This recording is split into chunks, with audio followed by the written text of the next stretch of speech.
여러분 안녕하세요. 오늘은 태양계 끝자락에 펼쳐진 멀고도 차가운 얼음의 세계 에리스로 함께 떠나보겠습니다. 왜 그 이름은 마치 미래를 예언하기라도 한 것처럼 여겨졌을까요? 그 대기는 과연 어디로 사라져버리는 걸까요? 이 외소행성은 과연 어떤 수수께끼를 품고 있을까요? 토픽에 오신 것을 환영합니다. 그럼 시작해보겠습니다.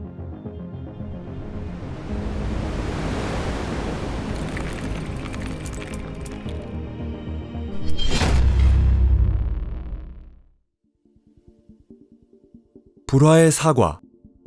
에리스가 발견된 것은 비교적 최근인 2005년 초의 일이었습니다. 과학자들은 1년 이상 전에 촬영된 사진을 분석하던 중 항성도 아니고 알려진 행성도 아닌 것이 분명한 수수께끼의 천체를 발견했습니다. 이 천체의 대략적인 궤도를 계산한 덕분에 이전에 촬영된 사진들에서도 이 신비로운 천체를 찾아낼 수 있었고 이후 실제 관측에도 성공했죠. 그것이 새로운 태양계 외곽 천체라는 것은 분명했으며 해왕성의 궤도를 훨씬 넘어선 곳에서 태양을 공전하는 행성보다는 작고 소행성보다는 큰 천체였습니다. 흥미롭게도 에리스를 발견한 바로 그 연구팀은 태양계 끝자락에서 세드나와 콰오와 오르쿠스 같은 다른 대형 태양계 외곽 천체들도 발견했죠. 과학자들은 이 새로운 천체에 어떤 이름을 붙여야 할지를 두고 오랫동안 논의를 이어갔습니다.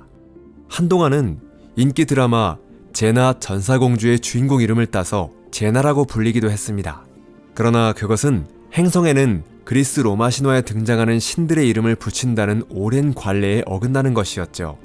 페르세포네와 프로세르피나 같은 이름도 후보에 올랐지만 결국 에리스라는 이름으로 결정되었고 그 이름이 국제천문연맹에 공식 제출되었습니다. 고대 그리스 신화에서 에리스는 불화의 여신입니다. 신들의 연회에 가장 아름다운 여신에게라고 새겨진 유명한 황금 사과를 던진 것도 바로 그녀였으며 그 사건은 신들의 다툼을 불러왔고 결국 트로이 전쟁으로 이어졌습니다. 이 외소행성에 붙여진 이름은 마치 예언이었던 것처럼 보였는데요. 다행히 전쟁이 벌어지지는 않았지만 대신 행성이라는 개념 자체를 둘러싼 거대한 논쟁에 불이 붙었습니다. 에리스가 발견되기 훨씬 전부터 과학자들은 명왕성이 다른 행성들과는 다르다는 사실을 알아차리고 있었습니다. 적어도 크기만큼은 너무나 작아서 일부 위성보다도 작을 정도였죠. 게다가 명왕성의 궤도는 다른 행성들과 크게 달라 훨씬 더 길쭉하고 황도면에 대해서도 크게 기울어져 있습니다. 당시의 초기 추정에 따르면 에리스는 명왕성보다 크고 질량도 더 큰 것으로 보였죠. 에리스를 행성으로 인정하자는 의견도 있었지만 그렇게 되면 세드나 같은 다른 태양계 외곽 천체들과 세레스에도 같은 지위를 부여해야 했습니다. 그렇다고 에리스에게 그 영예로운 칭호를 주지 않는다면 과거의 세레스처럼 명왕성 역시 소행성 등으로 격하할 수밖에 없었죠. 치열한 논쟁 끝에 국제천문연맹은 새로운 분류인 외소행성이라는 용어를 도입했습니다. 세레스와 세드나, 콰오와 에리스는 이 범주로 승격되었거나 그 후보로 간주되게 되었습니다. 반면 명왕성은 정식 행성에서 이 범주로 강등되었죠. 이 결정에 가장 강하게 반발한 사람들은 미국인들이었는데요. 그들은 명왕성을 미국인 클라이드 톰보가 발견한 유일한 행성이라고 여겼기 때문입니다. 끝없이 펼쳐진 얼음의 세계. 앞서 말씀드렸듯이 에리스가 처음 발견되었을 당시에는 명왕성보다 더 큰 천체로 여겨졌습니다. 그러나 이후 먼 별을 가리는 엄폐 현상을 관측해 에리스의 크기를 정밀하게 측정했고 명왕성은 탐사선 뉴 호라이즌스가 보내온 데이터를 통해 자세한 모습이 밝혀졌습니다. 그 결과 에리스의 지름은 약 2326km로 약 2377km인 명왕성보다 조금 작다는 사실이 밝혀졌습니다. 반면 질량은 과거 제9행성이었던 명왕성을 크게 웃돌아 현재까지 알려진 태양계 외곽 천체 가운데 가장 무거운 천체입니다. 이는 명왕성과 화학 조성이 다르다는 것을 의미합니다. 적어도 얼음보다 무거운 암석 성분을 더 많이 포함하고 있을 거예요. 만약 여러분이 에리스의 표면에 내려선다면 가장 먼저 무엇을 알아차리게 될까요?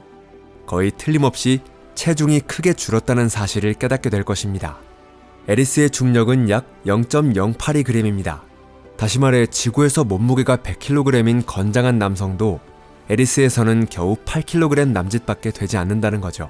물론 이것도 비교해봤을 때의 이야기로 명왕성에서는 더욱 가벼워져 약 6.3kg에 불과합니다. 반면 달에서는 무려 16.5kg이나 되죠. 다음으로 눈에 들어오는 것은 끝없이 이어지는 밤입니다. 에리스에서 바라본 태양은 그저 유난히 밝은 별 하나처럼 보일 뿐이죠. 왜 그럴까요? 에리스는 명왕성보다도 훨씬 더 먼 곳을 공전하기 때문입니다. 에리스의 궤도는 매우 길쭉하게 늘어나 있어 근일점에서는 태양의 38천문 단위까지 가까워지지만 원일점에서는 97.5천문 단위까지 멀어집니다. 태양을 한 바퀴 도는 데는 약 561년이 걸리죠. 설령 인간이 에리스에서 살아간다 해도 현지 시간으로 1년의 4분의 1을 맞이하기도 전에 수명을 다하고 말 것입니다. 에리스는 1977년경 원일점을 통과했으며 현재는 궤도상에서 가장 먼 지점 부근에 위치해 있습니다. 그래서 태양계 외곽 천체 가운데서도 매우 밝고 크며 비슷한 천체들 중 가장 무거운 천체임에도 불구하고 명왕성보다 무려 75년이나 뒤늦게 발견되었죠. 만약 클라이드 톰보가 17세기에서 18세기에 살면서도 1930년 당시와 같은 관측 장비를 기적적으로 갖고 있었다면 그가 발견한 것은 에리스였을지도 모릅니다. 현재의 궤도 계산이 맞다면 다음으로 근일점을 지나 태양에 가장 가까워지는 시기는 2257년입니다. 만약 앞서 말씀드린 가상의 우주비행사가 발 아래를 내려다본다면 끝없이 이어지는 새하얀 황야가 눈앞에 펼쳐질 것입니다. 많은 태양계 외곽 천체들이 붉은 빛을 띠는 이유는 우주 방사선의 영향으로 복잡한 화학 반응이 일어나면서 표면에 그런 색을 띠는 얇은 층이 형성되기 때문입니다. 그러나 에리스는 예외로 표면은 회백색을 띠며 매우 밝고 알베도, 즉 반사율은 약 0.96에 달하죠. 왜 그럴까요? 현재는 그 이유가 에리스 특유의 궤도에 있는 것으로 여겨지고 있습니다. 앞서 말씀드렸듯이 그 궤도는 매우 길쭉하여 한 공전 주기 동안 태양과의 거리가 2.5배 이상이나 변하죠.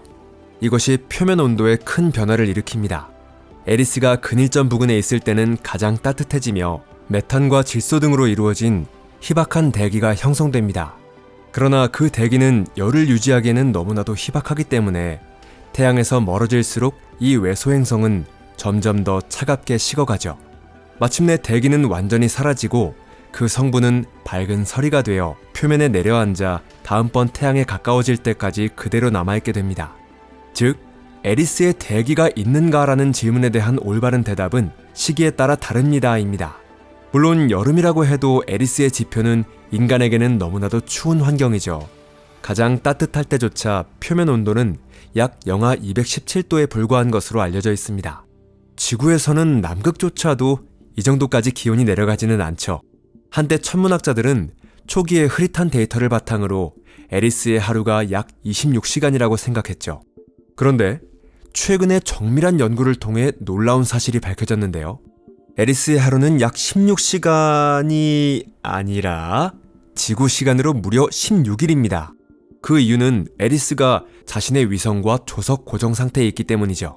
외소행성과 그 위성은 언제나 같은 면을 서로 마주한 채 마치 우주에서 춤을 추듯 끊임없이 공전하고 있습니다. 그래서 낮과 밤이 바뀌는 속도도 매우 느리죠. 에리스에서는 낮이 지구 시간으로 약 8일 동안 이어지고 밤도 그와 비슷한 기간 동안 계속됩니다. 무법, 불화의 위성. 현재까지 에리스에서는 위성이 단 하나만 발견되었는데요. 그 위성은 2005년 9월에 발견되었죠. 그 이름은 디스노미아로 그리스어로 무법을 뜻합니다. 앞서 언급한 그리스 신화에서는 에리스의 딸의 이름이기도 하죠. 디스노미아에 대해서는 에리스보다도 밝혀지지 않은 점이 훨씬 더 많습니다. 지름은 약 700km로 추정되며 에리스를 지구 시간으로 약 16일에 걸쳐 공전하죠. 디스노미아의 궤도 장반경은 37,273km입니다.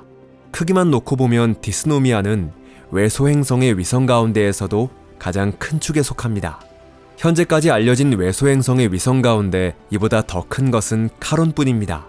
에리스와는 대조적으로 디스노미아는 다른 태양계 외곽 천체들과 훨씬 더 비슷한 모습을 하고 있죠. 알베도는 낮고 표면은 붉은 빛을 띠고 있습니다. 마지막으로 매우 흥미로운 질문 하나를 살펴볼게요. 에리스에 생명체가 존재할 가능성은 있을까요? 적어도 표면에는 거의 틀림없이 존재하지 않습니다. 애초에 에리스에는 생명체를 유지하기에 적합한 대기가 없습니다.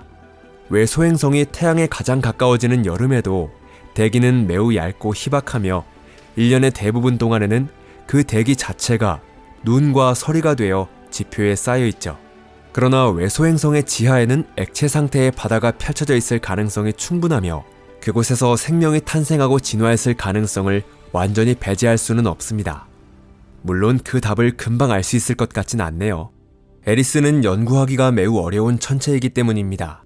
설령 가까운 미래에 탐사선을 발사한다 하더라도 도착까지는 최소 25년이 걸리며 현재로서는 그런 임무조차 아직 계획되지 않았습니다.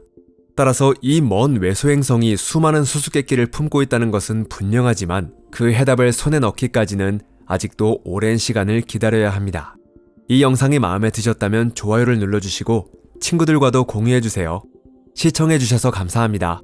그럼 다음 영상에서 다시 만나겠습니다. 안녕히 계세요.